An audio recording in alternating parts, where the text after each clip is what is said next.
একজন পড়ে গেলে আরেকজন ছায়ার মতো দাঁড়িয়ে যায় সামনে, কারণ তারা জানে বাংলাদেশে এখন শুধু ক্রিকেট খেলে না, বাংলাদেশ এখন দায়িত্ব নেয়। কি অদ্ভুত এক সম্পর্ক তানজিদ তামিম আর পারভেজ হোসেন ইমনের মধ্যে। যেদিন তামিম ব্যাট হাতে নিস্তব্ধ, সেদিন ইমন বাজান জ্বরের সুর। আর ইমন যেদিন খুঁজে পান না নিজের ছন্দ, সেদিন তামিম দেখান আগুনে ব্যাটিং। এজন্য এক অলিখিত প্রতিজ্ঞা, দুজন নই, আমরা একসাথে বাংলাদেশ।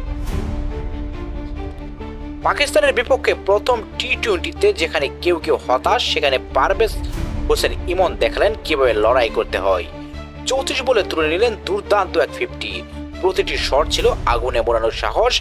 ক্যামেরা তাকিয়েছিল তার দিকে, আর পুরো দেশ তাকিয়েছিল তার ব্যাটের প্রত্যেকটা সুইং এর দিকে। শ্রীলঙ্কা সিরিজেও লক্ষ্য করা গেছে এমনটা।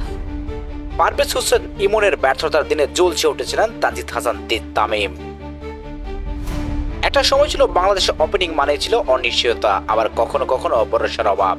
কিন্তু এখন তানজিদ তামিম ও পারভেজ হোসেন ইমন হয়ে উঠেছে বাংলাদেশের নতুন আশার আলোকবর্তিকা।